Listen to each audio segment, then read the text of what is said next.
नमस्कार साथियों। आज अपने एक टॉपिक लेके आए हैं। इसी के अंदर मांग में विस्तार, संकुचन, वृद्धि और कमी, चार चीजें होती हैं। सेम ही इससे मिलता जुलता एक टॉपिक हमारा सप्लाई में भी होगा। तो इन चारों चीजों को हम इंक्रीजिंग, डिक्रीजिंग, एक्सपेंशन, कॉन्ट्रैक्शन के नाम से भी अंग्रेजी में बोलते हैं।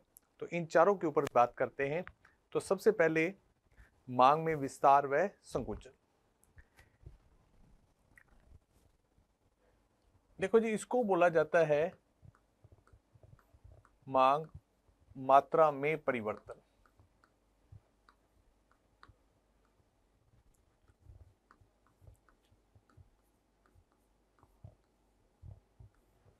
मांग मात्रा में परिवर्तन,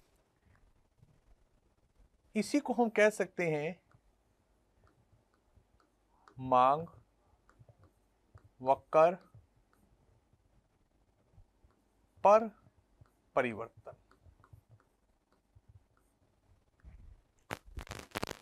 इंग्लिश में हम चेंज इन क्वांटिटी डिमांड कह सकते हैं। इसके दो पार्ट हैं, दो पहलू है इसके।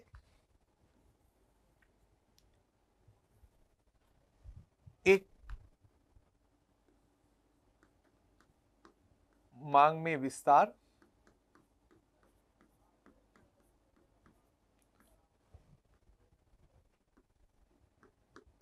एक मांग में वृद्धि। मांग में विस्तार और दूसरा है मांग में वृद्धि। इसको एक्सपेंशन कह सकते हैं, कॉन्ट्रैक्शन कह सकते हैं। मांग में विस्तार और दूसरे को अपने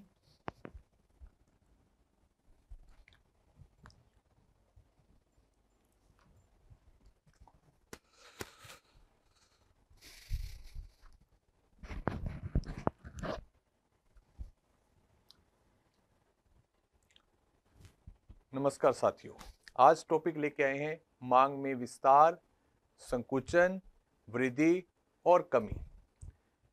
ऐसा ही सिमिलर टॉपिक आपका है आपूर्ति के अंदर या पूर्ति के अंदर, जहां हम कह सकते हैं सप्लाई में। तो सेम है, तो उसमें थोड़ा बहुत फर्क है, वो अपने क्लियर कर लेंगे। तो इनमें क्या रहेगा, देखो जनरल शब्दों में क्या है कि विस्तार और वृद्धि को हम एक ही भाव में ले लेते हैं। विस्तार का मतलब भी बढ़ना है और वृद्धि का मतलब भी बढ़ना है। इसी अकॉर्डिंग संकुचन का मतलब भी कम होना है और कमी का मतलब भी कम होना है। लेकिन इसमें प्रॉपर फर्क है और बार बार इसी पॉइंट पे क्वेश्चन आया है। लास्ट टाइम जो सेकंड ईयर का पेपर हुआ था उसमें भी इससे रिलेटिव क्वेश्चन आया है। इसको कवर करने के लिए हम टॉपिक शुरू करते हैं। मांग में विस्तार, संकुचन, वृद्धि और कमी, ये चार पहलुओं पे हम बात करेंगे। तो ऊपर हेडिंग में शुरू करता हूं। इस चीज को हम बोलते हैं मांग मात्रा में परिवर्तन। मांग मात्रा में परिवर्तन, और इसी चीज को हम बोल सकते हैं मांग वक्र पर गति, या हम इंग्लिश में बोल सकते हैं चेंज इन क्वांटिटी डिमांड। तो इसके दो पहलू हैं।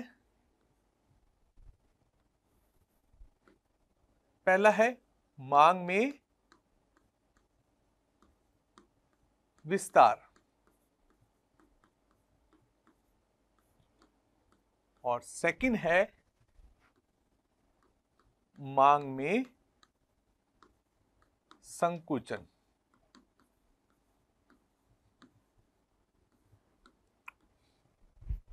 इन दोनों को मिलाकर ही हम बोलते हैं मांग मात्रा में परिवर्तन। जहां परिवर्तन शब्द आता है इसका भाव बढ़ना और घटना दोनों स्थितियों से होता है। तो फर्क क्या है, क्या अंतर है इसमें, और वृद्धि कमी में क्या अंतर है, आगे बढ़ते हैं। इसको देखो, इस केस में क्या होता है कि जो मुख्य घटक है, मुख्य घटक जिसको हमने मेन फैक्टर कहा, और आपने पुरानी क्लासों में ये सीख चुके हो कि मुख्य घटक का मतलब क्या है, वस्तु की कीमत है। मुख्य घटक यहां परिवर्तित रहता है। मुख्य घटक यहां क्या रहता है, परिवर्तित रहता है, परिवर्तनशील रहता है, जबकि आपके जो अन्य घटक हैं, अन्य घटक कौन से, कीमत को छोड़कर बाकी समस्त जो हमने पूर्ववत क्लासों में किया है, जिसमें आय, मौसम, फैशन, रुचि, अदर रिलेटिव गुड्स के प्राइस, ये सारी चीजें मिलकर क्या बनाती है, अदर फैक्टर। अदर फैक्टर मतलब अन्य घटक। तो अन्य घटक यहां पर क्या रहेंगे, स्थिर रहते हैं। सेम बात यहां पर भी सेम है। तो मुख्य घटक यहां पर भी क्या है, मुख्य घटक यहां पर भी आपके परिवर्तनशील है, परिवर्तनशील है। मुख्य घटक परिवर्तनशील है, जबकि अन्य घटक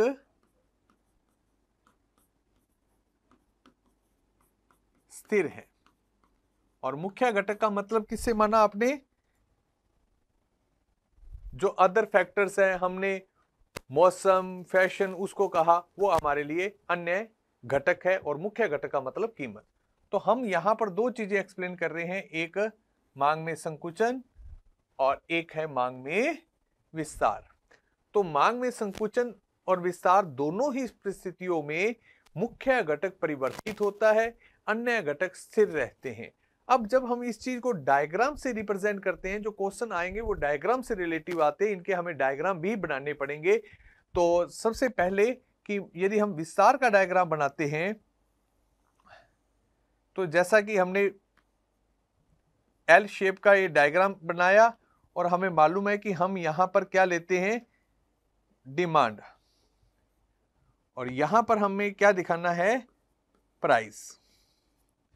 इसी प्रकार हम इस तरफ चलें तो सेम डायग्राम ही यहां पर बनेगा,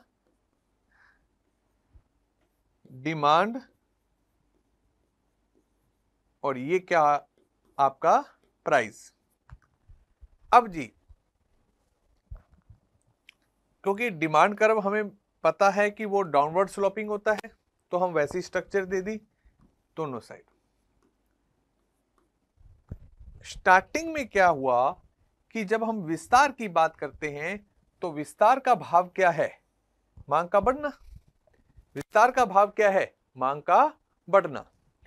तो हमें मालूम है कि मांग को बढ़ाना है, तो मांग कब बढ़ेगी, जब कीमत, ये स्टार्टिंग पॉइंट है, ये आपकी डिमांड थी, ये स्टार्टिंग प्राइस है, जिसको मैंने पी लिखा, स्टार्टिंग डिमांड को मैंने क्यों लिखा। अब देखो हमें इस टॉपिक के अंदर क्या दिखाना है, मांग में विस्तार दिखाना है। विस्तार का मतलब मांग का बढ़ना दिखाना है। और मांग कब बढ़ेगी, हम कीमत में ऐसा क्या परिवर्तन करें कि मांग बढ़ जाए, क्योंकि अन्य घटकों को तो स्थिर रखना है, अन्य घटकों को तो स्थिर रखना है, इसमें किसी प्रकार का बदलाव नहीं लाना है, ना आय में बदलाव, ना मौसम में बदलाव, ना जनसंख्या में बदलाव। बदलाव जो आएगा, परिवर्तन जो आएगा, वो किस में आएगा, केवल कीमत में। और हम जानते हैं कीमत और मांग में कौन सा संबंध है, विपरीत संबंध है। यदि मांग को बढ़ाना है तो कीमत को घटाना पड़ेगा, यदि मांग को घटाना है तो कीमत को बढ़ाना पड़ेगा। तो यहां पर जो है हमें क्या दिखाना है, मांग में विस्तार। इसका मतलब हमें मांग को बढ़ाना है, और यदि मांग को बढ़ाना है तो हमें कीमत को क्या करना पड़ेगा, कम करना पड़ेगा। तो इसके अंदर ये मैंने आपको नई बढ़ी हुई डिमांड बताई, क्योंकि हम राइट साइड जैसे जैसे बढ़ते जाएंगे ये जीरो है, और जैसे हम राइट में बढ़ते जाएंगे हमारी डिमांड भी बढ़ती जाएगी। और प्राइस एक्सिस की बात करें, जैसे हम ऊपर की ओर बढ़ते जाएंगे प्राइस भी बढ़ते जाएंगे। तो ये बढ़ी हुई डिमांड मैंने ली, और जैसे ही हम इसके ऊपर जाएं तो यहां हमने क्या किया, इस कर्व को हमने टच कर दिया, यहीं से हम इसको मूव कर देंगे इस तरफ, तो ये नई प्राइस आ गई। नए प्राइस ये, नई डिमांड ये, पुरानी प्राइस ये, पुरानी डिमांड ये। तो हमें ये क्लियर हो गया कि देखो जी, डिमांड बढ़ी है आपकी, और उसको बढ़ने का रीजन क्या है, प्राइस कम हुए। प्राइस कम हुए तो ही डिमांड बढ़ी है। तो इसका मतलब यहां जो मांग बढ़ी है उसको बढ़ाने के जो पीछे रीजन है वो है प्राइस का। प्राइस आपके कम हुए, इसी कारण से मांग बढ़ी। तो यहां जो लिखा है कि मुख्य घटक जो वस्तु की कीमत होती है वो क्या है, परिवर्तनशील है। परिवर्तनशील है तो इसका मतलब इस प्राइस में परिवर्तन के कारण ही यहां डिमांड बढ़ी है। और आप ध्यान से देखो कि पहले आप इस पॉइंट पे थे और अब आप कौन से पॉइंट पे आगे हो, इसमें। इसको इक्विलिब्रियम पॉइंट भी हम कह सकते हैं। तो ये पॉइंट पहले आप यहां थे क्योंकि पुराने प्राइस और पुरानी डिमांड यही थी, नए प्राइस और नई डिमांड यहां आई, तो आप यहां से इस दिशा में मूव हो गए, आप इस ए पॉइंट से बी पॉइंट की ओर मूव हुए हो। तो यहां से दो क्वेश्चन निकल के आते हैं।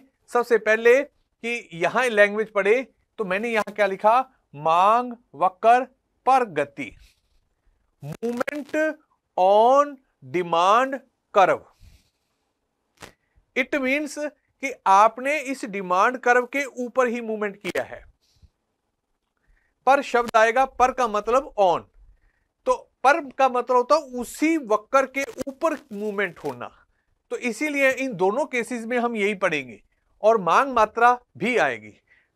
नेक्स्ट इस तरफ हम चलते हैं तो स्टार्टिंग में ये स्टार्टिंग डिमांड, ये स्टार्टिंग प्राइस। अब हमें क्या करना है, मांग में संकुचन दिखाना है। संकुचन का मतलब कमी, संकुचन का मतलब कमी। कमी दिखानी है तो जो नई मांग होगी वो पहले आएगी। इसका मतलब डिमांड में क्या हो रही है, कमी। और इसकी कमी का जो रीजन है, इसकी कमी का जो रीजन है वो भी प्राइस है। टच किया, हम इधर आ गए तो प्राइस क्या हुए, बढ़ गए। यहां जो डिमांड में कमी है उसको हमने एरर से इधर दिखाया, उसका रीजन है कि प्राइस हमारे अप हुए हैं। तो इसका मतलब पहले हम इस पॉइंट पे थे और अब हम कौन से पॉइंट पे आ गए हैं, इस बी पॉइंट पे आ गए हैं। हम ए से कहां चले गए, बी पे चले गए। तो ये भी देखो कि इसी मांग वक्र के ऊपर ही मूवमेंट हो रही है और यहां पे भी मांग वक्र के ऊपर ही मूवमेंट हो रही है, लेकिन यहां जो मूवमेंट है निचली दिशा में और यहां जो मूवमेंट है ऊपर की दिशा में। तो downward, down side movement and up side movement, नीचे नीचे की ओर और ये ऊपर की ओर। तो इसको हम बोलते हैं नीचे की ओर गति और इसको बोलते हैं ऊपर की ओर गति। तो ये पॉइंट होते हैं और यहां बिल्कुल क्लियर कट दिख रहा है कि यहां जो भी मांग बढ़ रही है या मांग घट रही है उसके पीछे जो रीजन है वो कौन सा है, मुख्य घटक, जिसको हम नाम देते हैं वस्तु की कीमत के लिए। तो ये आपके लिए महत्वपूर्ण है। अभी इसके ऊपर क्या क्वेश्चन बनेंगे, कुछ इसके अंदर और चीजें भी इंक्लूड करेंगे, लेकिन इससे पहले हम अगला कंसेप्ट समझे फिर इसके ऊपर वापस आएंगे। तो ऐसे ही मिलते जुलते एक शब्द और आता है जिसको हम बोलते हैं मांग में परिवर्तन, चेंज इन डिमांड। इसको हम बोलेंगे मांग वक्र में परिवर्तन। मांग वक्र में परिवर्तन, यह भी दो प्रकार का है, यह भी दो प्रकार है। पहला जो प्रकार इसका आता है उसको हम नाम देते हैं मांग में वृद्धि। दूसरा जो कंसेप्ट है उसको हम नाम देते हैं मांग में कमी। Increasing in demand, decreasing in demand, change in demand और मांग वक्र में परिवर्तन। तो इस केस में पूरा का पूरा डिमांड कर्व मूवमेंट करता है। वहां तो था डिमांड कर्व पर मूवमेंट या मूवमेंट ऑन डिमांड कर्व और यह है मूवमेंट इन डिमांड कर्व। तो पूरा डिमांड कर्व आपका मांग वक्र में परिवर्तन होता है। इसको समझने के लिए अब आगे चलते हैं। तो जैसा कि हमने कहा कि दो घटक होते हैं, एक कौन सा घटक, मुख्य घटक। तो मुख्य घटक जो हम शब्द यूज करते हैं वो किसके लिए करते हैं, वस्तु की कीमत के लिए ही करते हैं। इसमें उसको क्या रखा गया है, स्थिर रखा गया है। स्थिर रखा गया। मुख्य घटक आपके लिए क्या रहेगा? स्थिर रहेगा। जबकि अन्य घटक जो हैं आपके लिए, अन्य घटक जो हैं वो क्या करेंगे? इसके अंदर परिवर्तित होंगे। अन्य घटक क्या रहेंगे? परिवर्तनशील होंगे। सेम बात यहां पर आ जाती है कि जो मुख्य घटक है वो आपका स्थिर है, कांस्टेंट है, और जो अन्य घटक है वो यहां पर भी आपके क्या है? परिवर्तनशील हैं।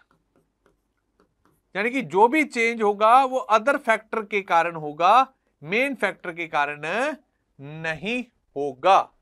तो इसके जो डायग्राम है इसके ऊपर चलते हैं। हम जब डायग्राम बनाते हैं तो सबसे पहले देखें कि हमने उसी लहजे में एक एल शेप्ड डायग्राम बनाया, या वाई ओ और यहां एक्स। यहां पर जो हम चीज लेते हैं वो डिमांड, और यहां हम क्या लेते हैं? प्राइस। और ये हमारा क्या है? Demand curve. इसी कंसेप्ट में इधर भी हम एक बार बना लीजिए, एक्स वाई ओ, यहां पर जो चीज आएगी डिमांड, और यहां जो चीज आएगी वो है प्राइस, और ये आपका डीडी कर्व। यहां मांग में कमी है और मांग में वृद्धि है। चलिए, अब जब हम इसको ड्रॉ करते हैं तो स्टार्टिंग स्थिति में ये हमारे प्राइस और डिमांड को हमने शो कर दिया। ये स्टार्टिंग प्राइस और स्टार्टिंग डिमांड को शो कर दिया।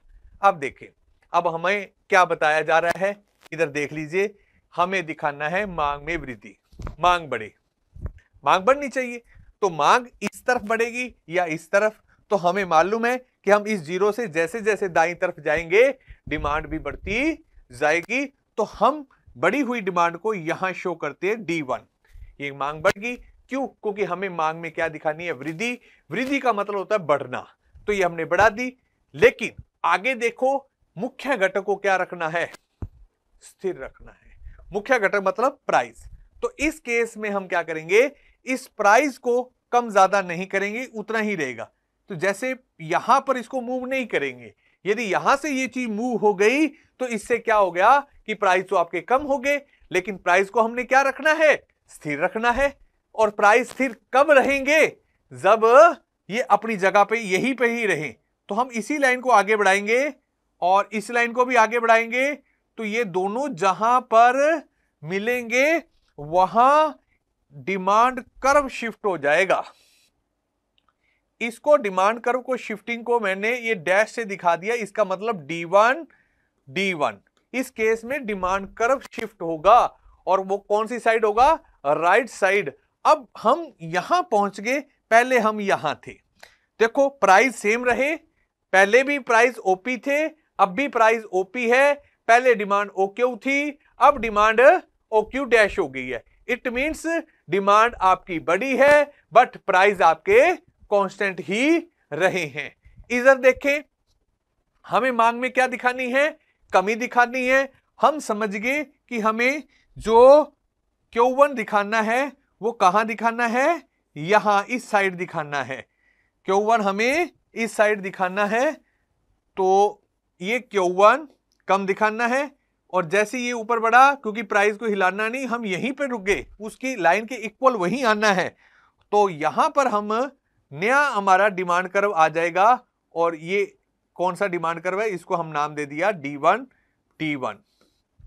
तो आपके सामने यहां है कि मुख्य घटक जो कीमत होता है उसमें हमने किसी प्रकार का परिवर्तन नहीं दिखाया, और इस केस में मांग वक्र जो है वो हिल जाता है। तो इस केस में मैं 2 लाइनें लिख दूं, फिर कंपैरिजन इसको समझेंगे क्या फर्क है, उसके ऊपर भी चर्चा करेंगे। तो सबसे पहले इस केस में तो मांग वक्र, जो मांग वक्र है वो राइट साइड या दाईं ओर गति करता है।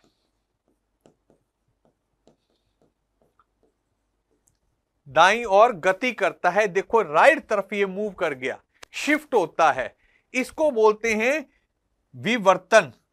कौन सी ओर? दाईं ओर विवर्तन। परिवर्तन या शिफ्ट होना। कौन सी तरफ शिफ्ट, विवर्तन का मतलब होता है शिफ्ट होना, कि वो शिफ्ट हो गया है। किस तरफ शिफ्ट हो गया है? राइट साइड, दाईं ओर। और इधर क्या हो जाएगा? मांग वक्र बाईं ओर, बाईं ओर मतलब लेफ्ट साइड शिफ्ट हो जाता है, या फिर हम इसको कह सकते हैं विवर्तित हो जाता है। विवर्तन हो जाता है उसका। कौन सी साइड विवर्तन हो जाता है? बाईं ओर। और इधर कौन सी साइड हो जाता है? दाईं ओर। अब इन दोनों का कंपैरिजन स्टडी देखें, क्या फर्क है। ध्यान से देखें, इधर क्या लिखा हुआ है? मांग मात्रा में परिवर्तन। क्या लिखा हुआ है? मांग मात्रा में परिवर्तन। और इधर क्या लिखा हुआ है? मांग में परिवर्तन। तो इस कंसेप्ट पे बहुत बार क्वेश्चन आ चुके हैं और बहुत बार इसको रिपीट किया जा चुका है, और फिर से इसको रिपीट होने की पूरी संभावना रहती है। तो भाई 2 पॉइंट है, मांग मात्रा में परिवर्तन एक अलग कंसेप्ट है, मांग में परिवर्तन एक अलग कंसेप्ट है। तो मांग मात्रा में परिवर्तन और मांग में परिवर्तन, तो जब क्या फर्क है? जब मुख्य घटक काम करे, काम कौन सा कर रहा है? मुख्य घटक। और मुख्य घटक में क्या दिख रहा है? परिवर्तन दिख रहा है। और अन्य घटक क्या है? स्थिर है। इस केस को बोलते हैं मांग मात्रा। इस केस को क्या बोलते हैं? मांग मात्रा। जब घटक परिवर्तित होता है तो उसको हम मांग मात्रा शब्द यूज करते हैं। इंग्लिश में हम इसको क्वांटिटी डिमांड कहते हैं। कब? जब other factor are constant and main factor is variable. मुख्य घटक परिवर्तनशील रहे, अन्य घटक स्थिर रहे, तो इस केस को बोला जाता है मांग मात्रा। और जब आपके मेन जो फैक्टर है, मुख्य जो घटक है वो स्थिर रहे, और अदर फैक्टर जो है वो कांस्टेंट, वो वेरिएबल हो जाए। मेन फैक्टर कांस्टेंट हो, अदर फैक्टर वेरिएबल हो, मुख्य घटक स्थिर रहे, अन्य घटक परिवर्तनशील रहे, यानी कि उसके ऑपोजिट केस। तो इस केस को हम बोलते हैं मांग में परिवर्तन। इस केस को हम क्या बोलते हैं? मांग में परिवर्तन। फिर यहां जो शब्द यूज किया मैंने, मांग वक्र पर गति। क्या शब्द यूज किया? मांग वक्र पर गति। और यहां जो शब्द यूज किया, मांग वक्र में गति। में गति का मतलब कि मांग वक्र ही क्या हो रहा है? मांग वक्र ही क्या हो रहा है? शिफ्ट हो रहा है। मांग वक्र ही क्या हो रहा है? शिफ्ट हो रहा है। मांग वक्र शिफ्ट हो रहा है। लेकिन इधर मांग वक्र शिफ्ट नहीं हो रहा। हम मांग वक्र के ऊपर गति कर रहे हैं, ना कि मांग वक्र को उठाकर दूसरी ले जा रहे हैं। तो जब मांग वक्र पर गति है, इसका मतलब आपका मांग वक्र स्थिर है। हम उस मांग वक्र के ऊपर और नीचे, अधोगामी, अधोगामी मतलब नीचे, उग्रगामी मतलब ऊपर की ओर। तो नीचे और ऊपर की ओर मूवमेंट होता है। जब इस तरफ है तो हम इसको लिख सकते हैं किसमें? विस्तार में। मांग वक्र पर शब्द आएगा, में शब्द नहीं आएगा। ऑन शब्द आएगा, इन शब्द नहीं आएगा। मांग वक्र पर नीचे की ओर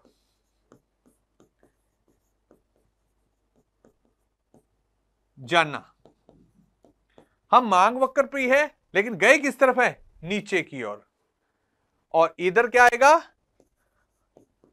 मांग वक्र पर ऊपर की ओर जाना।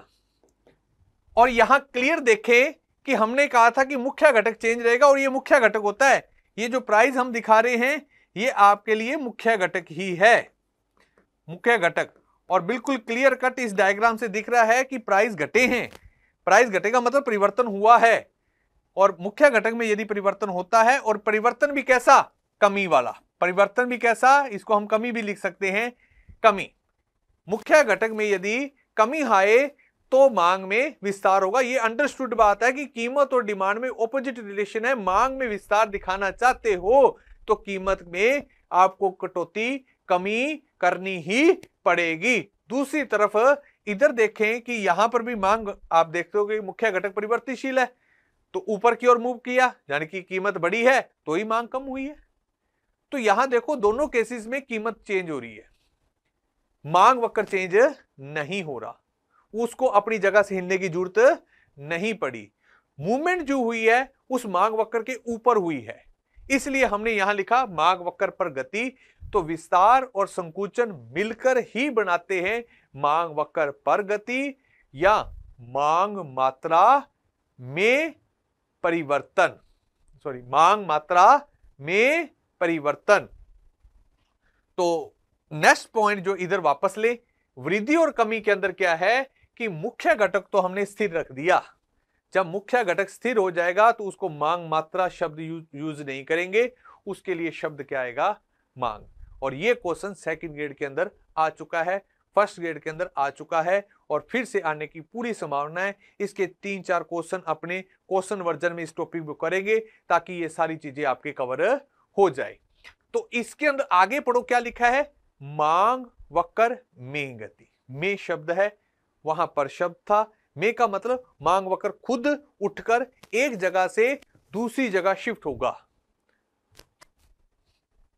इधर देखे main factor constant, main factor यहां पर भी कांस्टेंट, अदर फैक्टर वेरिएबल्स है, अदर फैक्टर वेरिएबल्स है। अदर फैक्टर कौन सा है आपको करवाया है, मौसम, जलवायु, जनसंख्या, रिलेटिव गुड्स के प्राइस, फैशन, आपके टेस्ट, हॉबीज, कंज्यूमर की इनकम, ये सारी चीजें क्या है आपके लिए अदर फैक्टर हैं।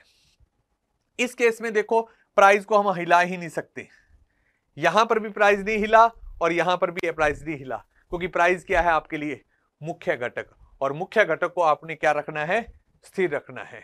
और जब मुख्य घटक आपका स्थिर रहेगा तो उसको हम मांग मात्रा शब्द उच्चारण नहीं करेंगे, और इसी को लेकर क्वेश्चन आया था। मुख्य घटक जब आपका स्थिर रहेगा तो उसके को हम बोलेंगे मांग में परिवर्तन, ओनली मांग में परिवर्तन। और जब मुख्य घटक परिवर्तनशील रहेगा तो उसको हम बोलेंगे मांग मात्रा में परिवर्तन।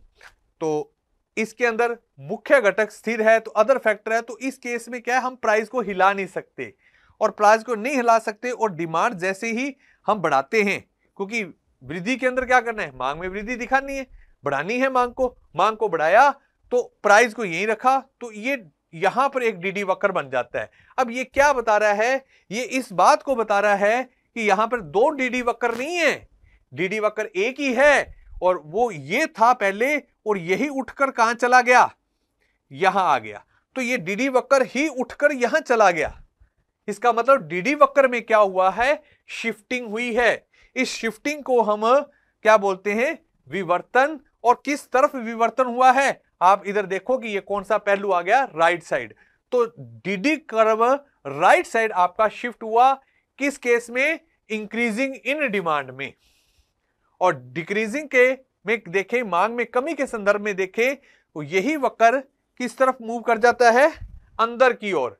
अंदर मतलब लेफ्ट साइड, तो लेफ्ट साइड मूव करता है, बाईं ओर शिफ्ट हो जाता है या विवर्तन होता है। इन दोनों केसेस में, कमी में भी और वृद्धि में भी, दोनों केसेस में मांग वक्र शिफ्ट होता है, जबकि इस केस में मांग वक्र शिफ्ट नहीं होता, मांग वक्र के ऊपर मूवमेंट होती है, लेकिन इसके अंदर मांग वक्र में मूवमेंट होती है। ये 4 पॉइंट आपके वृद्धि, कमी, विस्तार, संकुचन हम मांग में पढ़ रहे हैं। नेक्स्ट जो हमारा टॉपिक होगा सप्लाई, ये चारों चीजें वही सेम कंसेप्ट के साथ हम सप्लाई में फिर पढ़ेंगे, और आपके इस पॉइंट से क्वेश्चन आने के चांसेस बहुत ज्यादा है और बहुत इजी कंसेप्ट है। इसको फॉलो करें, एक बार वीडियो देखें, और इससे रिलेटिव क्वेश्चन जो है वो मैं आपके सामने कुछ 2-4 रखता हूं ताकि ये चीज आपको कवर हो जाए। नेक्स्ट क्वेश्चन को यदि हम पढ़ें, क्वेश्चन नंबर 1 के ऊपर चर्चा करें कि पहला क्वेश्चन यदि मैं लिखता हूं तो क्वेश्चन कैसे आएंगे, क्वेश्चन यूं आएंगे कि आम की कीमत बढ़ने पर आम की कीमत बढ़ने पर सेब की मांग पर क्या प्रभाव पड़ेगा? सेब की मांग पर क्या प्रभाव पड़ेगा? सेब की मांग में वृद्धि लिख लीजिए। सेब की मांग में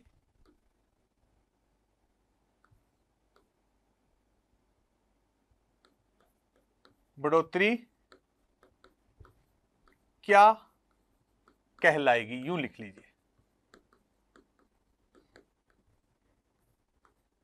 अब इसको मैं यदि ऑप्शन दूं तो पहला ऑप्शन मैं लिख दूं विस्तार, सेकंड ऑप्शन लिख दूं मैं संकुचन,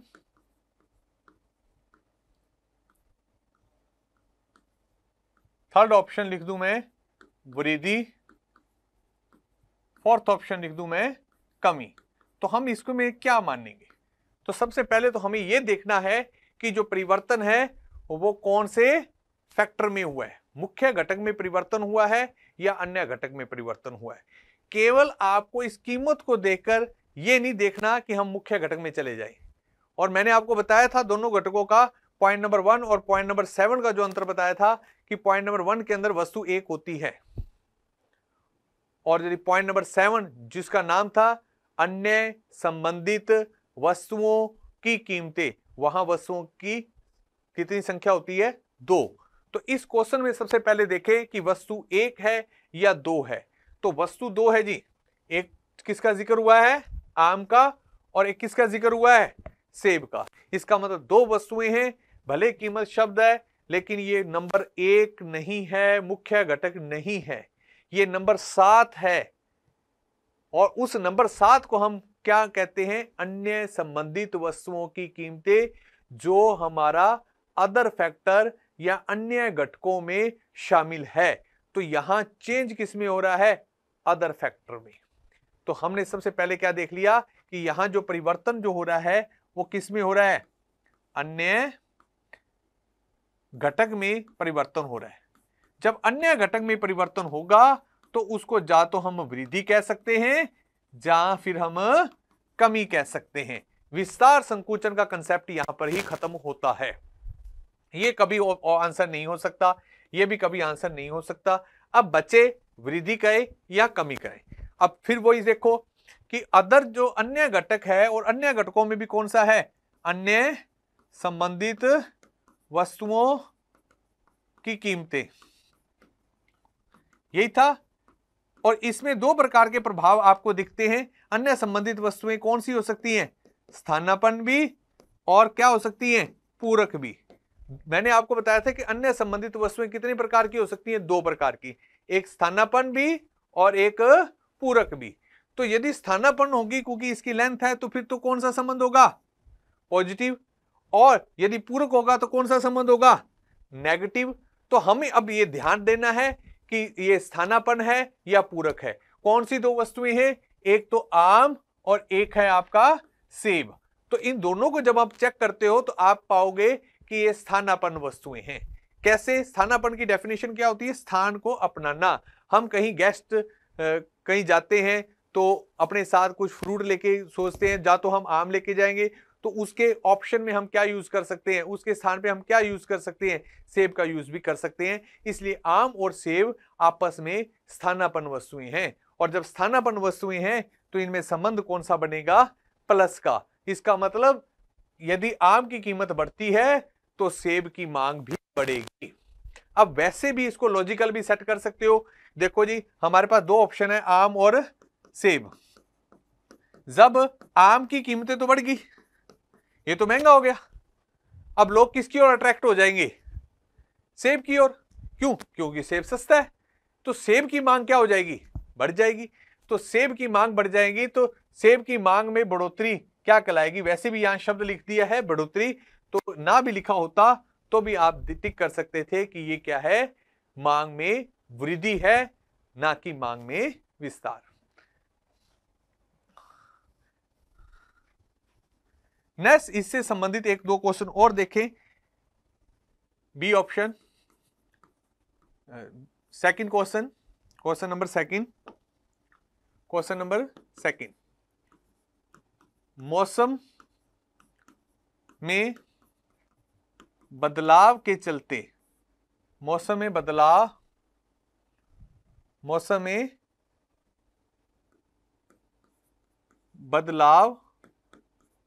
के चलते एसी की मांग घट गई। तो ये क्या है? क्या हम इसको विस्तार बोले, क्या इसको हम संकुचन बोले, क्या हम इसको वृद्धि बोले, क्या हम इसको कमी बोले? चार ऑप्शन है, चारों में से क्या बोले? सबसे पहले मौसम क्या है? मौसम क्या है? आपका अन्य घटक। मौसम क्या है? आपका अन्य घटक। तो आपको ध्यान में आ गया कि अन्य घटक का अंतर है। अंतर किस में आ रहा है? बदलाव किस में आ रहा है? अन्य घटक में। और जब अन्य घटक में बदलाव आता है तो आप देखो कि अन्य घटक परिवर्तित होते हैं, तो आंसर हमारा वृद्धि या कमी से होगा। विस्तार संकुचन कभी भी नहीं हो सकता। तो इसका मतलब विस्तार कट, संकुचन कट, ये कभी नहीं हो सकता। अब बचा क्या? वृद्धि और कमी। तो मांग क्या हो रही है? घट रही है। मांग का घटना क्या है? कमी है। इसी प्रकार नेक्स्ट क्वेश्चन दे दिए, देखो गाजर की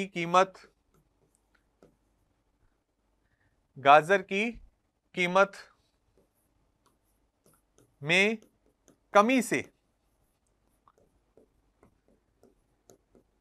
गाजर की मांग में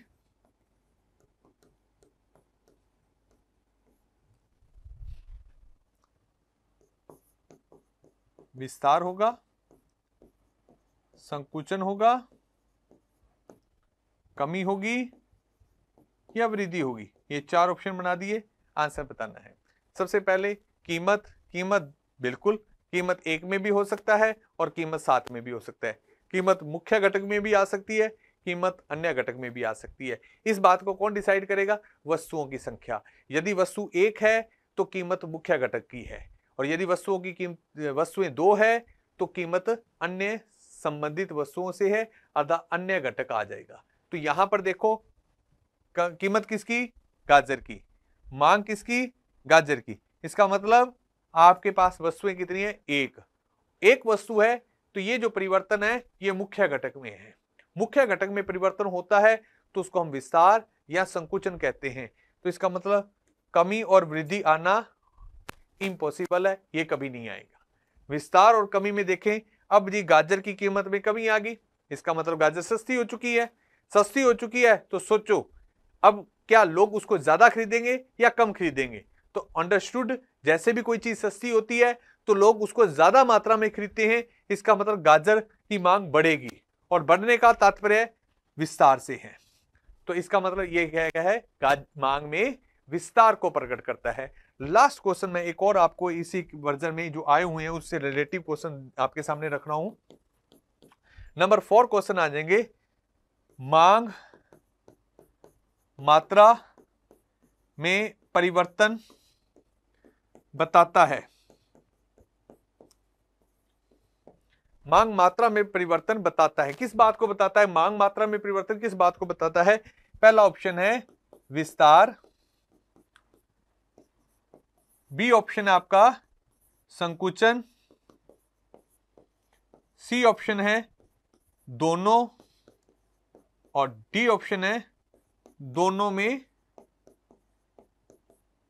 कोई एक। तो मांग मात्रा में परिवर्तन विस्तार और संकुचन दोनों को बताता है। सही आंसर जो आएगा वो आएगा दोनों। और इसी प्रकार मांग में परिवर्तन की बात आए, वो भी 2 को बताता है। वो किन 2 को बताता है? वृद्धि और कमी। किन परिस्थितियों में मांग वक्र परिवर्तित होता है? वृद्धि में भी परिवर्तित होता है और कमी में भी परिवर्तित होता है। वृद्धि में दाईं ओर परिवर्तित होता है, दाईं ओर शिफ्ट हो जाता है, और कमी में बाईं ओर या लेफ्ट साइड शिफ्ट हो जाता है। विस्तार और संकुचन में डिमांड कर्व शिफ्ट नहीं होता, केवल उस डिमांड कर्व के ऊपर मूवमेंट होती है। तो इसी के साथ विस्तार, वृद्धि, संकुचन, कमी, इस पॉइंट को हम कवर करते हैं और इंपॉर्टेंट टॉपिक है। बार बार क्वेश्चन इससे पूछे जा रहे हैं। फर्स्ट ग्रेड में पूछा गया, सेकंड ग्रेड में पूछा गया और फिर से भी पूछा जा सकता है। और ऐसा ही एक टॉपिक हम सप्लाई में भी पढ़ेंगे, बिल्कुल सेम है। यदि आप यहां क्लियर हो तो वहां पर भी क्लियर हो जाओगे। अब जब हम इलास्टिसिटी ऑफ डिमांड करेंगे, मांग की लोच करेंगे, तो उस लोच के अंदर कई बार हम मांग मात्रा शब्द यूज करेंगे और कई बार हम केवल मांग शब्द यूज करेंगे। जो यहां स्टडी कर चुके हैं कि मांग मात्रा शब्द कब यूज करना है, I mean quantity demand word कब यूज करना है, जब मेन फैक्टर में परिवर्तन हो। और मेन फैक्टर कौन सा है? वस्तु की कीमत।